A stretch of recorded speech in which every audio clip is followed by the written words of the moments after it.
மீண்டும் உங்களை நாம் சந்திப்பதிலே மிக்க மகிழ்ச்சி அடைகின்றோம். நான் இலங்கையில் இருந்து பதுளை போதனா வைத்தியசாலையில் இருந்து வைத்தியர் கிருஷான் வேதநாயகன். இன்று நாங்கள் பார்க்க போகிற நிகழ்ச்சி என்னவென்றால், ஒருவருக்கு 3 கிழமைக்கு மேல் அடிக்கடி காய்ச்சல் வருகின்றது. அதற்குரிய காரணங்களை பற்றி நாங்கள் பார்க்க இருக்கின்றோம். இதை நாங்கள் PUO அல்லது பைரெக்சியா ஆஃப் அன்னோன் ஒரிஜின் என்று சொல்லுவோம். அதாவது 3 கிழமைக்கு மேல் காய்ச்சல் இருக்கின்றது. அந்த காய்ச்சலுக்குரிய காரணங்களை எங்களாலே கண்டுபிடிக்க முடியாத ஒரு நிலைமை இருக்கின்றது. அந்த நிலைமையிலே நாங்கள் என்னென்னத்தை கருத வேண்டும் என்பதை பற்றி நாங்கள் பார்க்க போகிறோம். நான் போன நிகழ்ச்சியிலே சொன்னது போல 100க்கு 40% இந்த PUO அல்லது காரணம் இல்லாமல் ஏற்படுகின்ற இந்த காய்ச்சல் 3 கிழமைகள் அல்லது 21 நாட்களுக்கு மேற்பட்டதாக இருக்க வேண்டும். இருந்தால் முதலில் நாங்கள் கிருமி தொற்று இன்ஃபெக்ஷனை பார்க்கலாம். 100க்கு 40% இந்த கிருமி தொற்று அல்லது இந்த இன்ஃபெக்ஷன் காரணமாகத்தான் எங்களுக்கு ஏற்படுகிறது.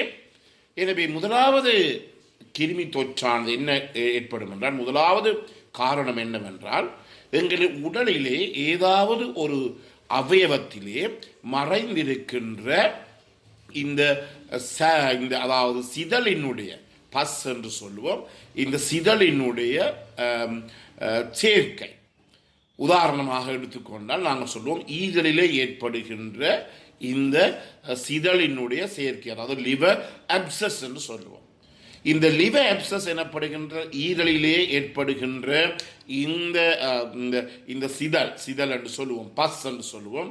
இந்த சிதலினுடைய சேர்க்கையானது முக்கியமாக கூடுதலாக இந்த குடிப்பவர்களுக்கு, சாராயம் குடிப்பவர்களாக இருக்கலாம்.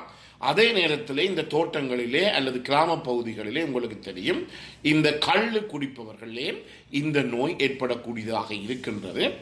இந்த கள்ளு குடிப்பவர்களை ஏற்படுவதற்குரிய முக்கிய காரணம் என்ன? அவர்களுக்கு இந்த அமீபாசிஸ், என்ட்ரமீபா இஸ்டோலி இட்டிகா எனப்படுகின்ற ஒரு அமீபா கிருமியினாலே ஏற்படுகின்ற இந்த அமீபிக் சிதல் கட்டு என்று சொல்லுவோம், அமீபிக் லிவர் அப்சஸ் என்று சொல்லலாம். எனவே இந்த அமீபா என்னென்று இவர்களுக்கு வந்ததென்றால், இவர்கள் கள்ளு குடிக்கிறார்கள். உங்களுக்கு தெரியும், இந்த தென்னை மரத்திலேயோ பனை மரத்திலேயோ கல் சேர்த்து இருக்கின்ற போது அந்த கல்லிலே போய் குருவிகள், பறவைகள், காகங்கள் எல்லாம் கல்லை போய் குடிக்கும். இந்த குருவிகள், பறவைகள், காகங்கள் எல்லாம் கல்லை குடிக்கின்ற போது அதனுடைய எச்சம், அதனுடைய ஸ்டூல்ஸ் என்று சொல்லும் எச்சம் என்ன செய்யும்? இந்த கல் சேர்த்து வச்சிருக்கின்ற இந்த முட்டிக்குள்ளே விழும்.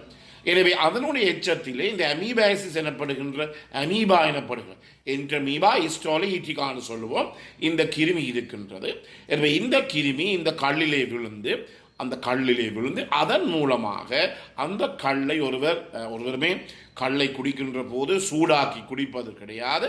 எனவே கல்லை குடிக்கின்ற போது அவர்களுக்கு இந்த கிருமிகள் போய் ஈரலிலே தொற்றை ஏற்படுத்தி ஈரலிலே இந்த சிதல் சேர்க்கை, அதாவது லிவர் அப்சஸை ஏற்படுத்துகிறது. எனவே இது இருந்தாலும் என்ன நடைபெறும் என்றால், 2-3 கிழமைக்கு மேலே காய்ச்சல் இருக்கு. வெளியிலே ஒன்றுமே தெரியாது. எங்களுக்கு காய்ச்சல், மெதுமையான காய்ச்சல் வந்து கொண்டிருக்கும், வரும் போகும். இவ்வாறு இந்த ஈரலிலே கட்டு சேர்ந்திருந்தால், சிதலினுடைய கட்டு, பஸ் கலெக்ஷன் என்று சொல்லுவோம், பஸ் கலெக்ஷன் இது இருந்தாலும் கூட இந்த அடிக்கடி காய்ச்சல் வரும். 2வது காரணம் என்ன? மிக முக்கியமானது, எங்களுடைய நாட்டிலே மிகவும் பிரச்சனைக்குரிய விடயமாக இப்போது மாறிவிட்டது என்னவென்றால், டியூபர்குலோசிஸ் எனப்படுகிற கசரோகம். உங்களுக்கு தெரியும், நான் வேலை செய்கின்ற இந்த பதுளை மாவட்டத்திலே தமிழ் பேசுகின்ற குடும்பத்திலே, ஒரே குடும்பத்திலே 5 பேர் இந்த நோயினாலே, டிபி எனப்படுகிற கசரோக நோயினாலே பாதிக்கப்பட்டார்கள். அதில் ஒருவருடைய வயசு, ஒரு சிறு பிள்ளை, 1 வயதும் 4 மாதங்களும். எனவே பல காரணங்களை சொல்லலாம். இந்த இலங்கையை பொறுத்த மட்டிலே, எங்களை நாட்டை பொறுத்த மட்டிலே இந்த டிபியினுடைய தாக்கம் மிக வேகமாக அதிகரித்து கொண்டிருக்கின்றது. அதற்கு முக்கிய காரணம், அதாவது மந்த போஷணை, குறை போஷணை என்று சொல்லுவோம், போஷணை குறைபாடு என்று சொல்லலாம். அதே நேரத்திலே மக்கள் கூடுதலாக ஒரு இடத்திலே நெருக்கமாக வாழ்வது, இவ்வாறு பல காரணங்களின் காரணமாக இலங்கையில் இந்த நோயினுடைய தாக்கம் ஏற்படுகிறது.